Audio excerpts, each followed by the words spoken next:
इस अंटार्कटिका महाद्वीप का जो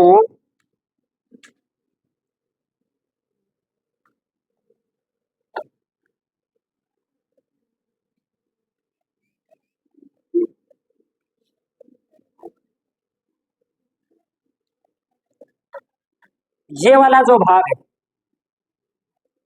यहां पर एक सागर स्थित है। यहां पर कौन सा सागर है? वेडेल सागर। और यहां रॉस सागर या राज सागर जिसे बोल देते हैं।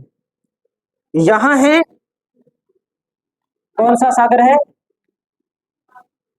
स्कोशिया सागर है। स्कोशिया सागर मिल गया ना, स्कोशिया सागर एटलस में, इस स्थान पे स्कोशिया सागर। अब और क्या बात हम ध्यान में रखते हैं, आप ये मैप निकालो, इस वाले मैप के अंदर हम देखते हैं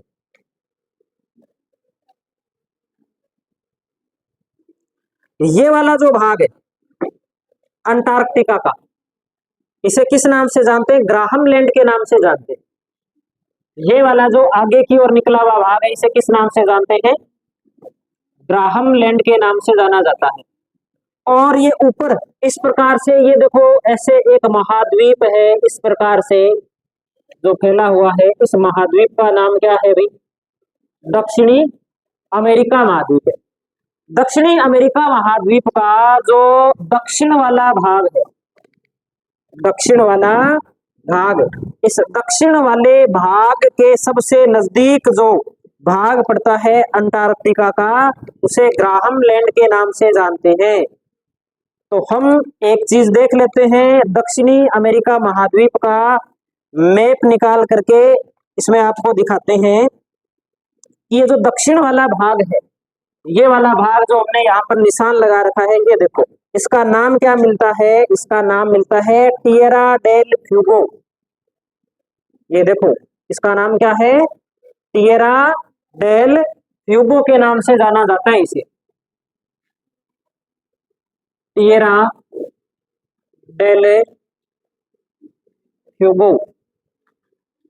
तो ये दोनों जो भाग है ये बिल्कुल नजदीक पड़ते, अंटार्कटिका महाद्वीप के सबसे नजदीक कोई भाग पड़ता है तो टिएरा डेल फ्यूगो है। और अंटार्कटिका का कौन सा भाग है सबसे नजदीक? Graham land. तो ये दोनों नाम हमें ध्यान रखने, ये दोनों पास पास में स्थित है।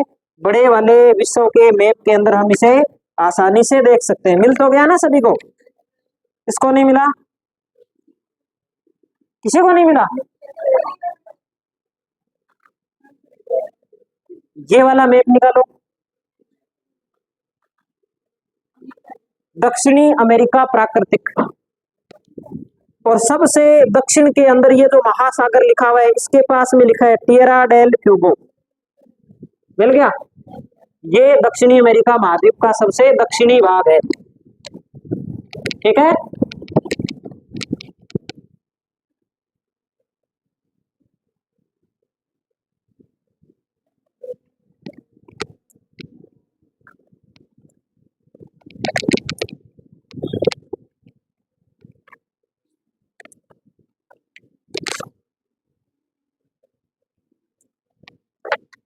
चलो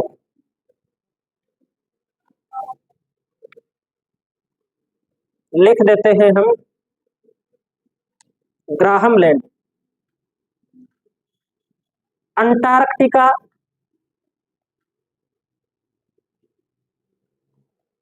महाद्वीप का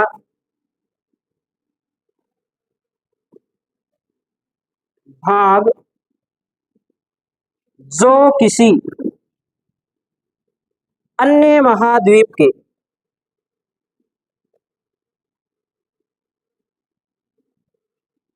सबसे नजदीक पड़ता है,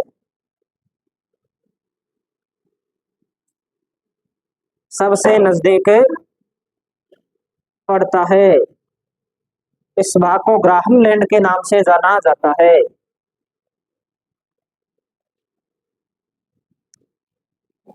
कितने बच्चों के पास में एटलस नहीं है अभी तक?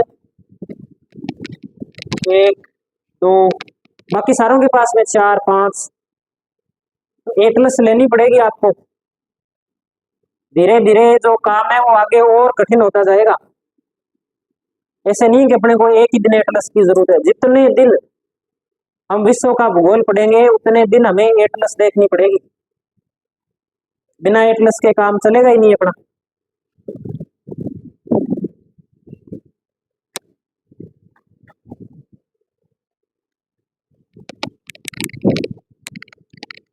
अगली बात, संसार के अंदर हम माने कि पीने योग्य शुद्ध जल कितने प्रतिशत है?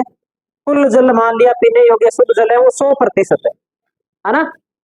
कुल जल का तो बहुत कम है, 3-1% भाग है, शायद 2-3% भाग है। लेकिन मान लेते हैं कि शुद्ध जल है वो कितने प्रतिशत भाग है?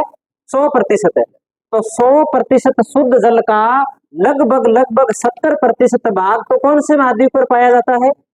अंटार्कटिका महाद्वीप पर, जहां कोई रहता ही नहीं। एक बात लिख देते हैं हम कि संसार के मीठे पानी का,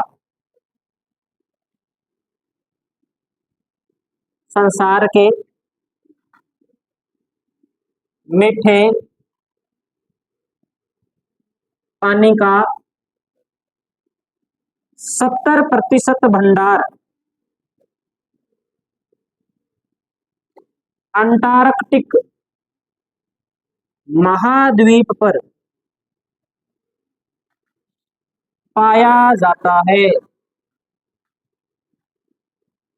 या हम ऐसे लिख सकते हैं कि महाद्वीप पर स्थित है। ये नोट करना है।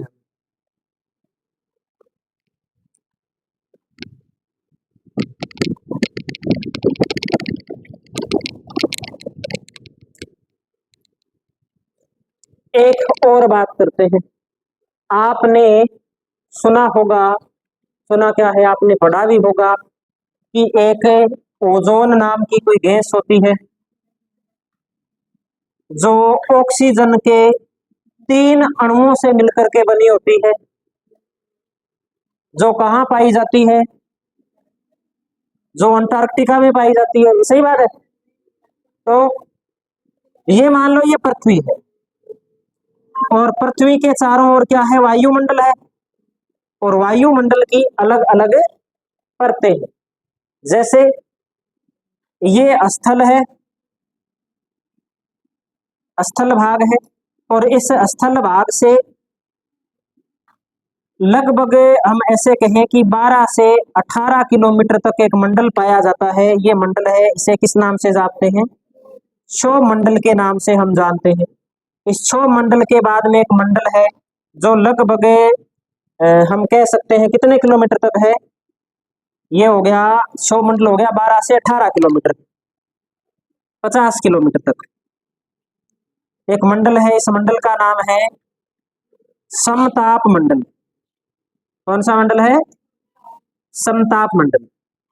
इस समताप मंडल के अंदर 15 किलोमीटर से लेकर के और 35 किलोमीटर तक ओजोन गैस पाई जाती है। इस मंडल के अंदर 15 से 35 किलोमीटर के बीच में समताप मंडल के अंदर एक गैस पाई जाती है। इस गैस का नाम है ओजोन गैस।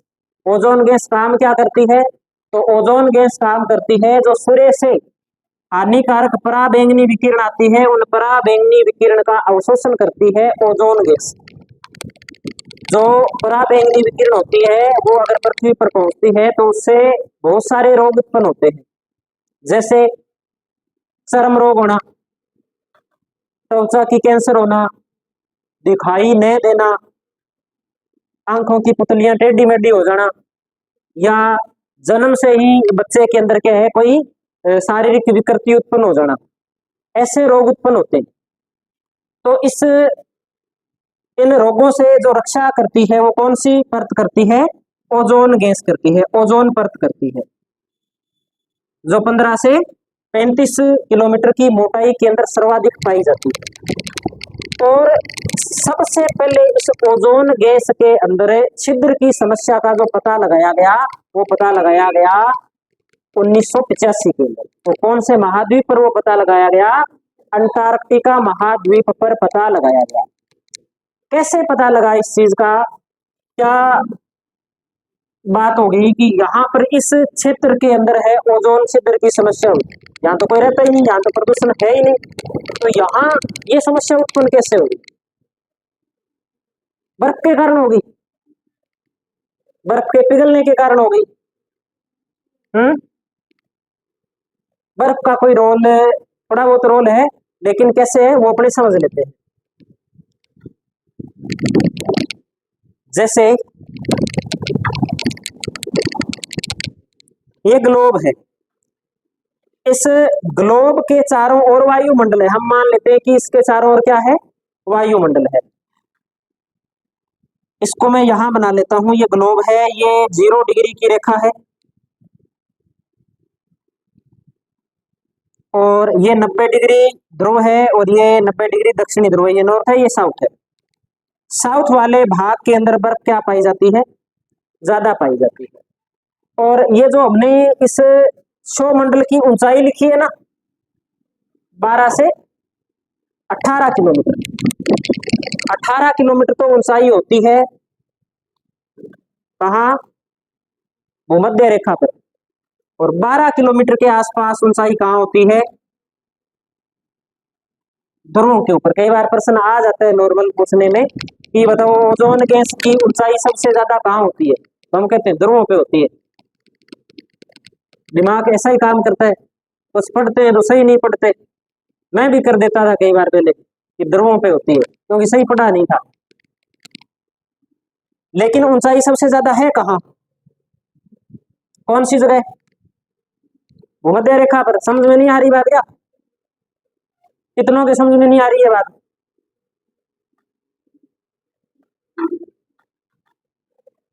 वायुमंडल नहीं जानते क्या होता है वायुमंडल? पृथ्वी के चारों ओर जो वायु का आवरण है, जिससे हम सांस लेते हैं, जिससे पौधे बड़े होते हैं, वो क्या, कौन सा मंडल है? वो वायुमंडल है। तो ये वायुमंडल है, इस पृथ्वी के चारों ओर क्या पाई जाती है? वायु पाई जाती है। और इस वायु के अंदर अनेक परतें हैं, जिनमें से सबसे पहली परत कौन सी है? क्षोभ मंडल, जहां आंधी, तूफान, बरसात ये क्रिया होती है ना? ये अपने टॉपिक आएगा आगे चल के, पूरा टॉपिक आएगा जो 10 दिन चलेगा, इसको समझना पड़ेगा। इतनी तो कोई मुश्किल बात ही नहीं बताई, यही तो बताइए कि ये पृथ्वी है, और पृथ्वी के चारों ओर क्या पाई जाती है? गैस पाई जाती है। और जो पहली परत है उसकी मोटाई भूमध्य रेखा पर 18 किलोमीटर है, ध्रुवों पर 12 किलोमीटर है। इतनी तो बात बताइए, आगे बात समझ में। यहां पर ऊंचाई कम है, यहां पर ऊंचाई ज्यादा है।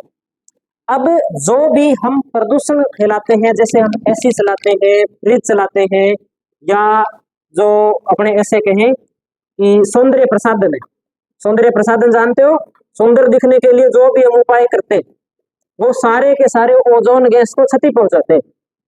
भले वो सेंट है, डीओ है, या कोई और कोई भी क्रीम है, वो सब ओजोन परत को क्या पहुंचाते हैं? क्षति पहुंचाते हैं। और ये जो गैसें होती है, ये इस क्षेत्र के अंदर अपने बात करें भी, इतनी ज्यादा ऊंचाई पर 18 किलोमीटर की ऊंचाई पर जाने में समय ज्यादा लगता है, 12 किलोमीटर की ऊंचाई पर जाने पर समय कम लगता है। अब समय कम लगता है, और यहाँ पर ओजोन परत भी नीची है। सौरमंडल नीचा है तो ओजोन परत भी क्या होगी? नीची होगी। तो ओजोन के अणुओं के साथ में जैसे क्लोरोफ्लोरोकार्बन, जो भी सीएफसी गैस सबसे ज्यादा प्रभावित करती है, कार्बन डाइऑक्साइड, सीएफसी ये गैसें होती है, सीएफसी गैस सबसे ज्यादा प्रभावित करती है। तो इस क्षेत्र में ओजोन के अणु नीचे होने के कारण जो क्लोरोफ्लोरोकार्बन या जो प्रदूषक है, इस गैस को ओजोन वाली परत है, इसको क्या कर देते हैं? कमजोर कर देते हैं, क्योंकि इस क्षेत्र में इसकी ऊंचाई कम है। इसलिए यहाँ पे ओजोन गैस के अंदर क्या हो गया? छिद्र हो गया, या ऐसे कह सकते हैं कि ओजोन गैस यहाँ पे क्या हो गई है? पतली हो गई है। आइए, कुछ बात समझ में आई होगी, एक बार थोड़ी समझ लेते हैं, बाकी आगे जब टॉपिक आएगा तब डिटेल से इसको समझ लेंगे। तो हमें जो यहाँ पर बात नोट करनी है वो करते हैं कि यहाँ ओजोन गैस छिद्र, समस्या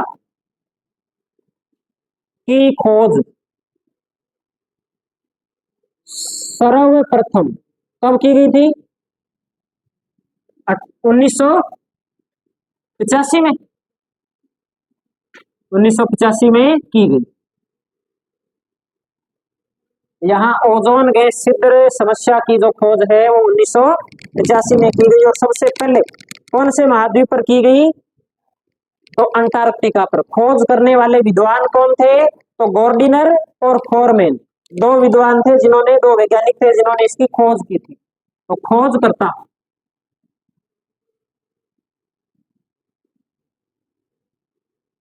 गॉर्डिनर व फोरमैन,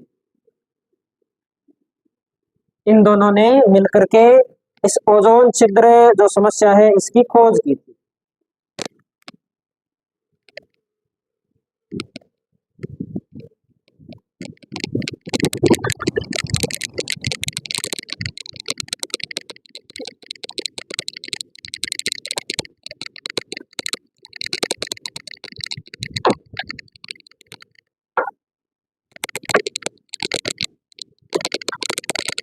और लास्ट बात अंटार्कटिका महाद्वीप की, कि हमने 3 शोध केंद्र स्थापित कर रखे अंटार्कटिका में, लेकिन क्या हर समय वहां पे रहना संभव है? तो हर टाइम लंबे समय तक वहां रहना संभव नहीं है, क्योंकि वहां की जलवायु मानव के आवास के अनुकूल नहीं है। तापमान है वो माइनस में 50, 60, 70, 80, 90, 95 तक पहुंच जाता है। -95 डिग्री तापमान। तो -95 डिग्री के अंदर तो जीवित रहना बहुत मुश्किल है। तो इसलिए हर समय यहाँ पर रहा नहीं जाता। इसलिए हमने वहां पर कुछ उपकरण स्थापित कर रखे जिन्हें हम गोवा से कंट्रोल करते हैं। कहाँ से कंट्रोल करते हैं? गोवा से हम उनको कंट्रोल कर लेते हैं। गोवा में उन उपकरणों के द्वारा सूचना भेजी जाती है। जैसे चांद के ऊपर हमने उपग्रह लगा रखी है ना। चलो, चांद पर हमने चंद्रयान भेजा था, तो उस चंद्रयान से हमारा संपर्क कैसे हुआ?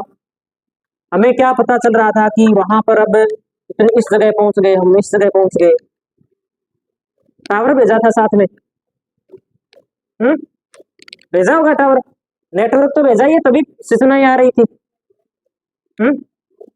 रोवर कौन सी कंपनी का था वो जो संचार सुविधा उपलब्ध करवाई थी, कम्युनिकेशन उपलब्ध करवाया था? कौन सी कंपनी थी वो, पता है आपको? जियो, एयरटेल, वोडाफोन, आइडिया, बीएसएनएल? कौन सी थी? कोई नहीं थी। ध्यान रखना, बीएसएनएल थी। कौन सी कंपनी थी? बीएसएनएल। ढूंढ लेना, पढ़ लेना किताबों में।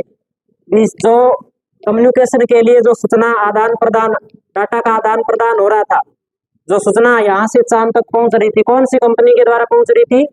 बीएसएनएल के द्वारा। बीएसएनएल इतना बेकार नहीं है, चांद तक नेटवर्क है बीएसएनएल का, ध्यान रखना। गड़साना में एक 3G है तो क्या है? 3G से पहले 2G से चलता था ना, 2G से भी तो सूचना आती थी। ध्यान रखना, कौन सी नेटवर्क थी वहां पे? बीएसएनएल।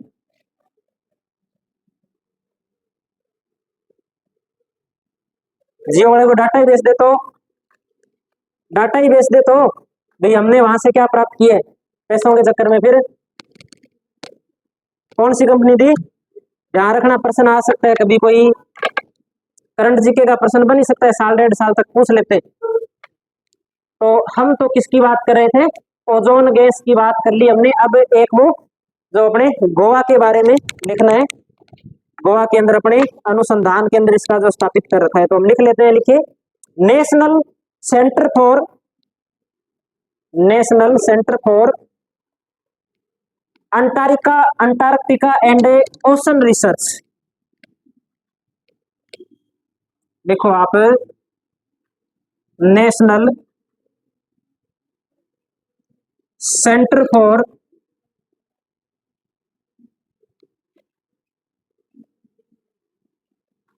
अंटार्कटिका एंड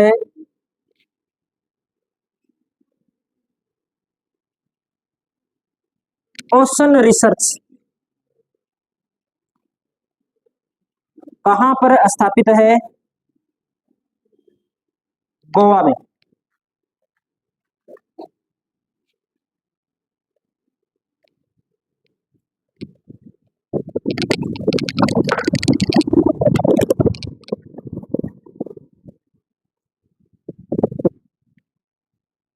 गोवा में स्थापित है। तो ये अपने एक महाद्वीप हमने कंप्लीट कर लिया।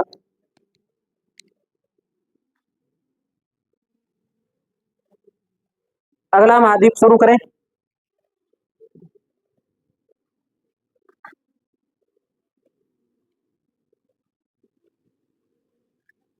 अगला महाद्वीप हम पढ़ लेते हैं ऑस्ट्रेलिया। ऑस्ट्रेलिया महाद्वीप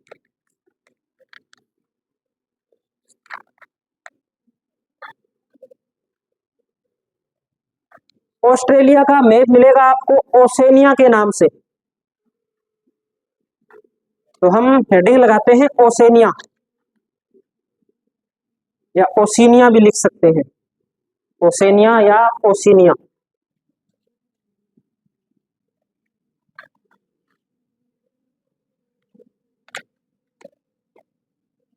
कल का काम क्या है? कल कर्क रेखा याद करके आनी है। कर्क रेखा के ऊपर स्थित जो देश है वो याद करने हैं। याद है ना कौन कौन से? हवाई द्वीप है, मेक्सिको, मेक्सिको नहीं है, बहामास, उसके बाद में पश्चिमी सारा है, अल्जीरिया, मार्टिनिया, माली, नाइजर, लीबिया, मिस्र, सऊदी अरब, और कौन सा है? यूएई, संयुक्त अरब अमीरात, भारत, बांग्लादेश, म्यांमार, चीन, ताइवान, इतने है ना। तो ध्यान रखने ही, और क्रम भी ध्यान रखना है इनका। अगला महाद्वीप आज शुरू कर लेते हैं ओशिनिया महाद्वीप।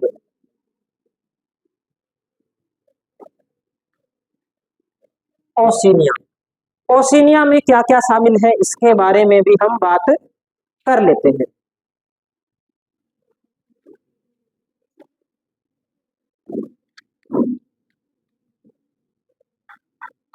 तो ओशिनिया के अंदर हम एक बात लिख देते हैं कि ऑस्ट्रेलिया व आसपास के द्वीप समूहों को संयुक्त रूप से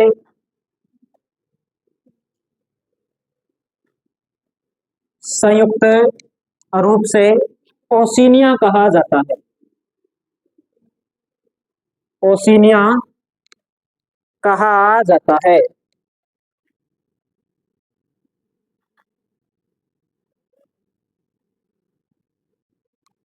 ओशिनिया को कितने भागों में बांटा जा सकता है?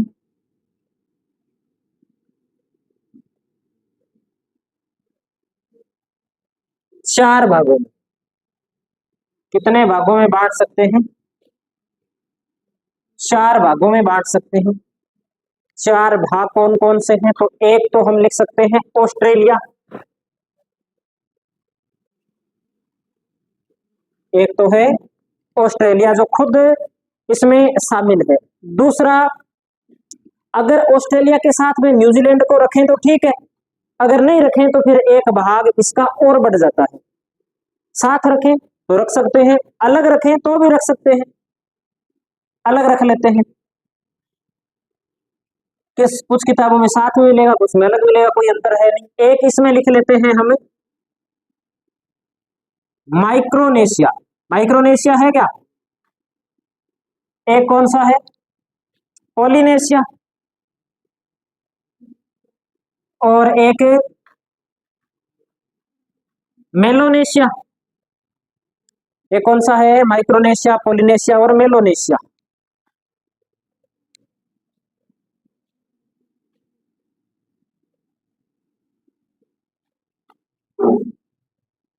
मेलोनेशिया।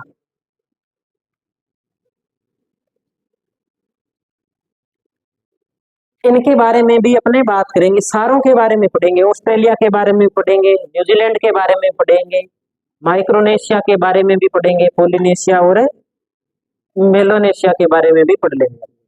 इसका एक मैप, जो माइक्रोनेशिया, पोलिनेशिया और मेलोनेशिया, इसका एक मैप मैंने आज टेलीग्राम के अंदर भेज दिया है, उसको देख लेना आप, उनको समझेंगे अपने आगे। आज जो अपने शुरू करेंगे वो सबसे पहले अपने शुरू करेंगे ऑस्ट्रेलिया।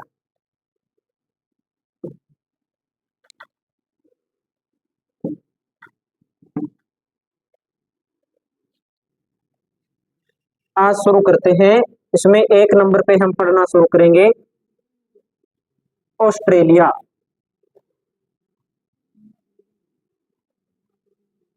ऑस्ट्रेलिया का अर्थ क्या होता है? ऑस्ट्रेलिया का अर्थ होता है दक्षिण। ऑस्ट्रेलिया का अर्थ क्या होता है? दक्षिण।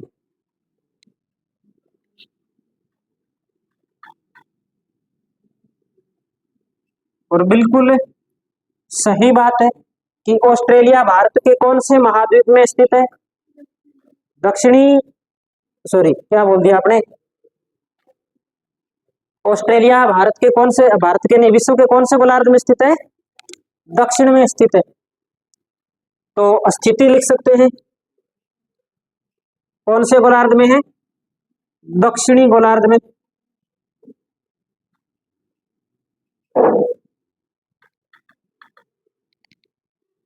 स्थिति दक्षिणी गोलार्ध में स्थिति है। क्षेत्रफल की दृष्टि से स्थान कौन सा है इसका? टेबल बनवा रखी है ना आपको?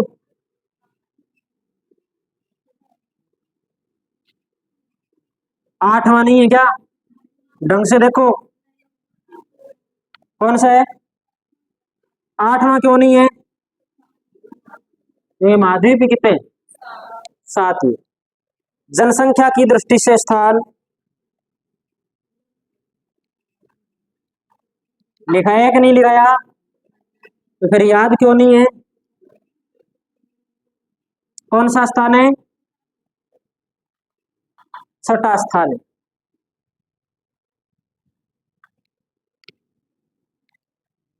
ऑस्ट्रेलिया कोई जनसंख्या में जनसंख्या, क्या जनसंख्या? इतनी जनसंख्या भारत में ट्रेन में घूमती है दिल्ली, हर टाइम ट्रेन में रहती है जितनी ऑस्ट्रेलिया की जनसंख्या। 2-2.5 करोड़ जनसंख्या ऑस्ट्रेलिया की, इतनी अपने भारत में परमानेंट ट्रेन में रहती है। औसत रूप से 2.5 करोड़ जनसंख्या भारत की हमेशा ट्रेन में होती है, जिसमें हम तो कभी कभी चढ़ते हैं, कई बार साल साल ही नहीं चढ़ते। तो देखो कितनी जनसंख्या भारत की, कितने गुना ज्यादा होगी भारत की। उनकी 2.5 करोड़ और अपनी हो गई 150 करोड़। तो यह मतलब अनुपात निकल रहा है? कोई अनुपात नहीं है।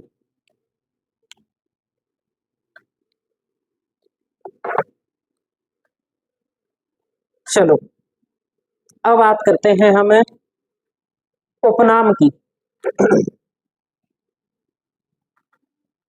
उपनाम क्या क्या है भाई इस महाद्वीप के?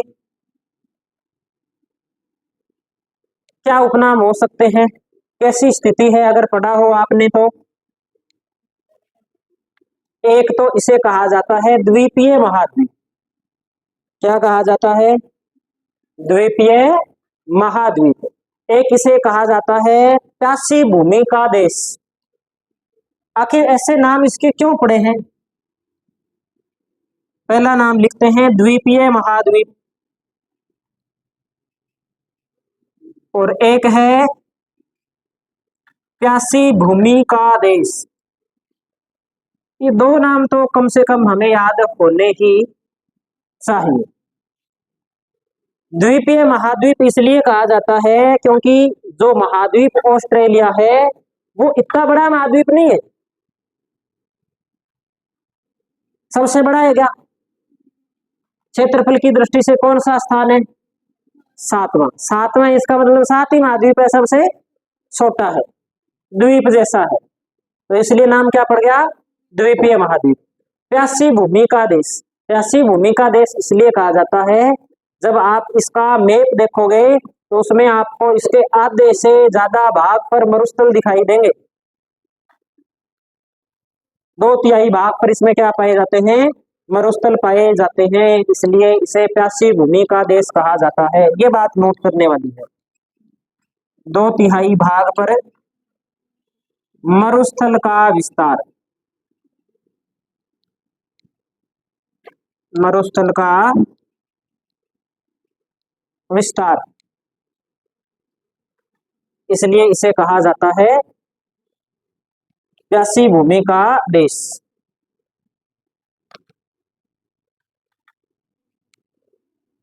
क्षेत्रफल की बात कर लेते हैं। क्षेत्रफल कितना है तो लिख दो आप, क्षेत्रफल कितना? क्षेत्रफल है भाई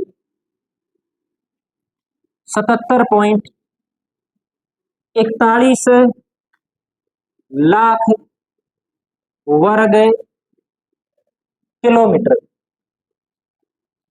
या बड़ा बड़ा 77 लिख सकते हो आप, 77 लाख। जनसंख्या घनत्व क्या है? तो जनसंख्या घनत्व है 2 व्यक्ति प्रति वर्ग किलोमीटर। इससे अच्छा तो हमारा जैसलमेर है। तो जनसंख्या घनत्व और लिख दो, जनसंख्या घनत्व 2 व्यक्ति प्रति वर्ग किलोमीटर। जैसलमेर का जनसंख्या घनत्व क्या है? अरुणाचल प्रदेश का जनसंख्या घनत्व क्या है? भारत में सबसे ज्यादा जनसंख्या घनत्व कौन से जिले का है?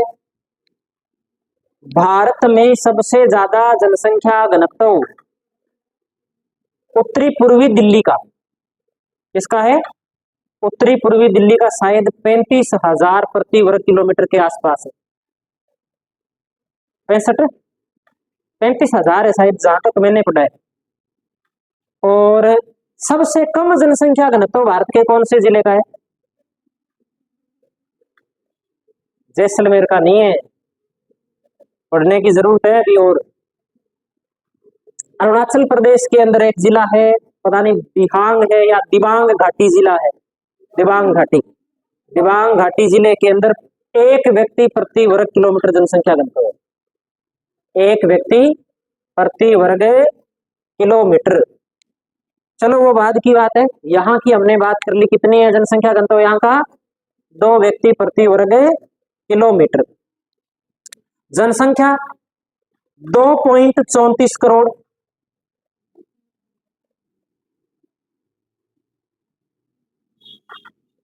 जनसंख्या है यहाँ पर 2.34 करोड़। और राजस्थान की जनसंख्या है 6.86 करोड़। ऐसे कैसे है काम? राजस्थान से कम जनसंख्या, फिर तो बुरे हाल ही है। क्षेत्रफल तो इतना बड़ा है, भारत से ज्यादा है, और जनसंख्या नाम मात्र की है। और दूसरे देशों के लोगों को ये कोई टाइम के अंदर बसने और नहीं देते थे यहाँ, ये और सिस्टम हुआ था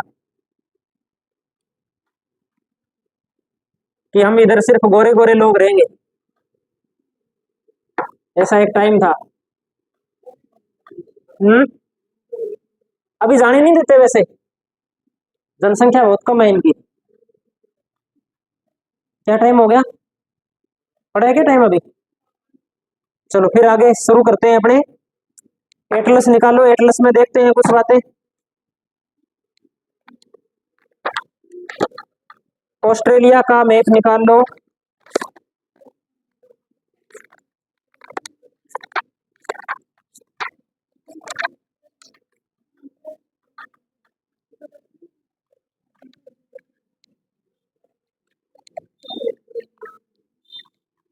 ऑस्ट्रेलिया के बीचों बीच से कौन सी रेखा गुजर रही है? कौन सी रेखा है? मकर रेखा। मिल गई ना सभी को?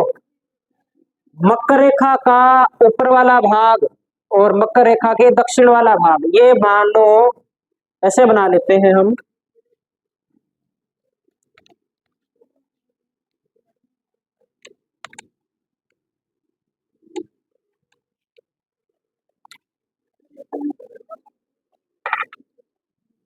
ये ग्लोब हो गया, ये भूमध्य रेखा, ये मकर रेखा, ये कर्क रेखा।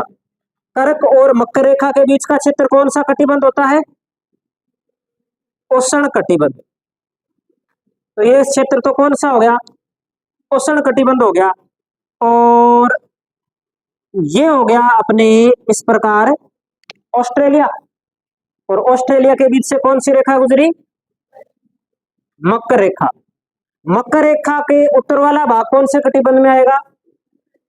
और दक्षिण वाला भाग कौन से कटिबंध में आएगा? शीतोष्ण कटिबंध। कौन से कटिबंध में आएगा? शीतोष्ण कटिबंध। तो दो कटिबंध पाए जाते हैं ऑस्ट्रेलिया के अंदर, ये बात भी हमें ध्यान में रखनी है। फिर हम देखते हैं इसमें, ये ऑस्ट्रेलिया का उत्तरी भाग है, ये दक्षिणी भाग है, ये पश्चिमी भाग है, और ये पूर्वी भाग है।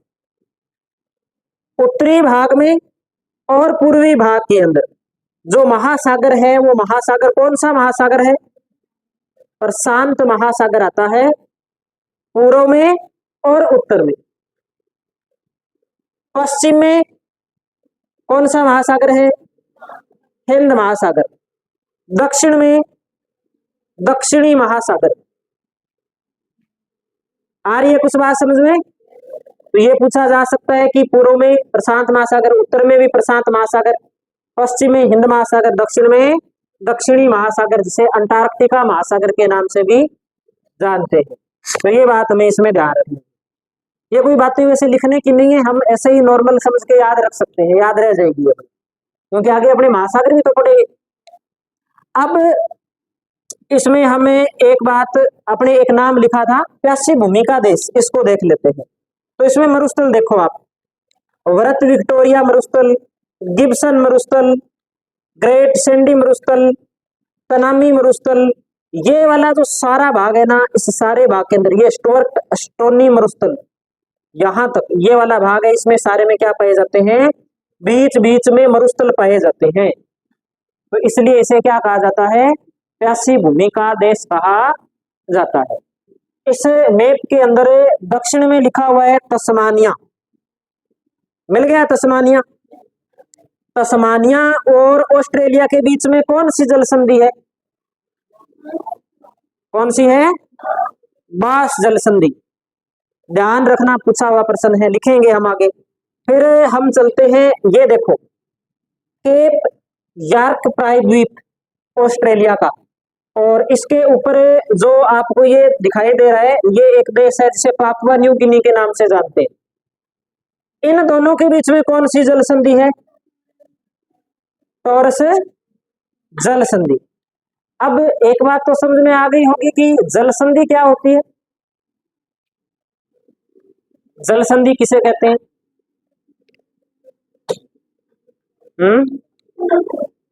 जल का वह संकरा भाग जो बड़ी जलराशि को मिलाने का काम करता है, वो तो क्या कहलाता है? जल संधि कहलाता है। और स्थल संधि, स्थल संधि क्या होता है? रामायण सारी देख लें और पता हो ही नहीं कि राम कौन है सीता कौन है, फिर मतलब क्या है? स्थल संधि और जल संधि क्या होती है? देखो, जैसे ये अपने बात कर रहे हैं कि ये ऑस्ट्रेलिया महाद्वीप है, ये पापुआ न्यू गिनी वाला भाग है, ये बीच में जल का संकरा भाग जो विशाल दो जलराशि को जोड़ने का काम करता है, वो भाग क्या कहलाता है? वो जल संधि कहलाता है। जैसे हमने इसमें पढ़ लिया टॉरस जल संधि, ऐसे स्थल संधि भी देखें क्या एक आदि कोई? चलो स्थल संधि देखते हैं हम। स्थल संधि हमें मिल जाएगी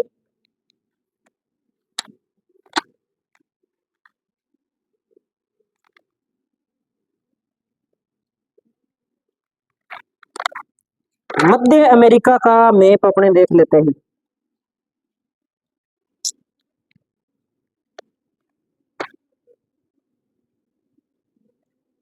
ये वाला मैप देखो, जो दक्षिणी अमेरिका महाद्वीप का मैप है ना, हाँ यही मैप जो निकाल रखा है, इसमें देखो सबसे ऊपर, बिल्कुल सबसे ऊपर यहाँ ये वाला भाग क्या लिख रखा है, पनामा स्थल डमरू मध्य, यानी कि पनामा स्थल संधि मिला गया यहाँ पे। ये देखो इस जगह इस कोने में लिखा हुआ है,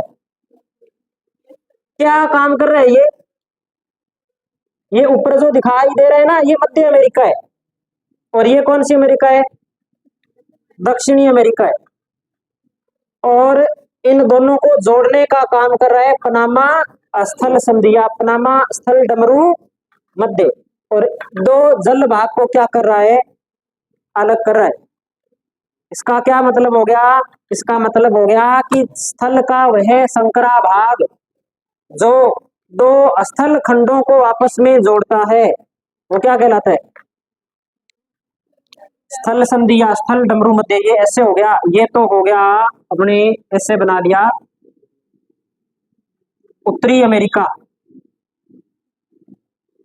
ये हो गया ऐसे पनामा, और ये हो गया दक्षिणी अमेरिका, ये और संकरा है यहाँ पे बिल्कुल। तो ये दो स्थल खंडों को जोड़ रहा है, नॉर्थ अमेरिका और साउथ अमेरिका को जोड़ने वाला जो स्थलीय भाग है वो है पनामा स्थल डमरू मध्य।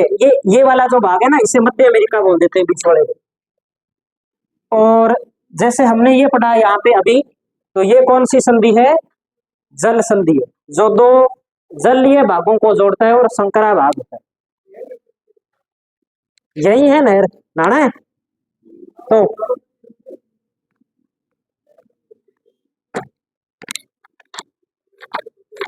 नहर दिखा देते हैं आपको। नहर वैसे अपने ये पढ़ेंगे ना तब ज्यादा ठीक रहेगा, अपने इसमें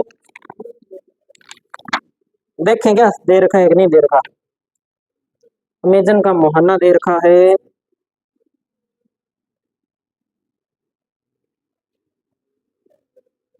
पेज नंबर तो अब क्या बताएं, ये है मध्य अमेरिका और वेस्ट इंडीज, मध्य अमेरिका और वेस्ट इंडीज का जो मैप है ना, ये इसमें आप यहां देखो जो पनामा लिखा हुआ है, मिल गया पनामा,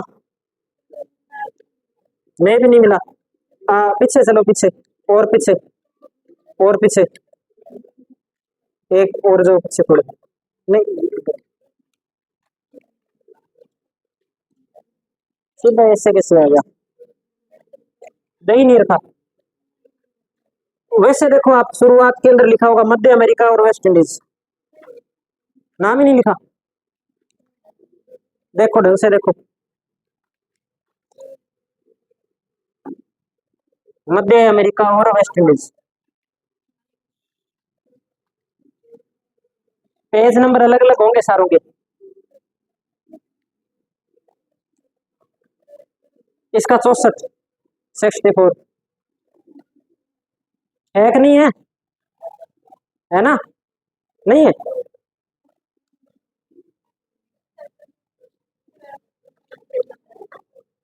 ये स्कूल एटलस ही मेरे पास है,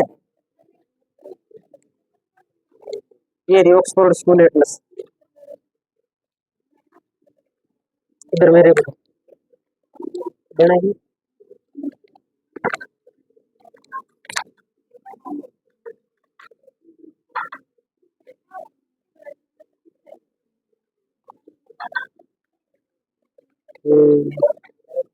इसमें दे नहीं रखा ना, चलो कोई बात नहीं है, नहीं दे रखा तो वो बड़े वाला मैप तो होगा, इसमें देख लेते हैं।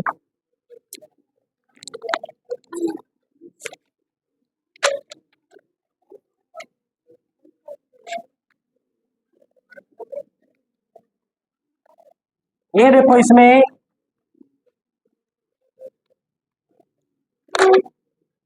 ये जो पनामा लिखा हुआ है ना, अभी इतना ही दिखाई देगा इसमें, इस जगह नहर है वो, कई झीलें उन झीलों से होकर के गुजरती है, इसमें नहीं दिखा रखी, उस मैप की मैं फोटो भेज दूंगा, उसमें देख लेना।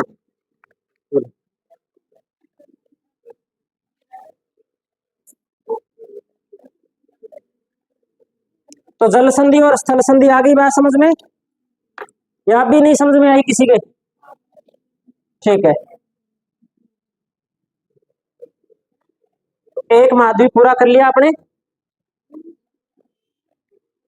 अगली बात और देख लेते हैं अपने एटलस में। देखो आप ऑस्ट्रेलिया महाद्वीप के अंदर, जो ऑस्ट्रेलिया महाद्वीप का ये इधर वाला भाग है, यहां पर इस प्रकार से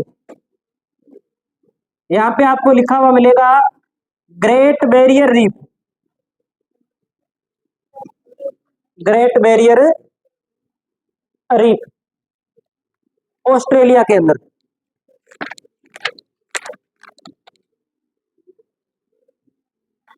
यह आपको लिखा हुआ मिलेगा वृहत बैरियर भित्ति, एक ही बात है, वृहत बैरियर भित्ति बोल दो या ग्रेट बैरियर रीफ बोल दो। ग्रेट बैरियर रीफ क्या है? तो मूंगा चट्टान से निर्मित एक प्रवाल भित्ति है। प्रवाल एक जीव होता है, ठीक है, और वो कैल्शियम कार्बोनेट यानी कि चूना खा करके और एक अपना ऐसे कह सकते हैं कि घर बनाता है, फिर वो जो जीव होता है वो जीव मर जाता है, उस जगह कोई दूसरा जीव आकर के बैठता है सागर के अंदर। जैसे ये सागर है, यहाँ पर ये निर्माण इससे शुरू हुआ, आगे चलता रहता है, एक प्रवाल का जो जीव है वो समाप्त हो जाता है, दूसरा आ जाता है, इस प्रकार से ये अपने घर बनाते हुए, इन्हें खोल बोलते हैं, ये इतने बड़े हो जाते हैं कि एक द्वीप के आकार में जल से बाहर दिखाई देने लग जाते हैं।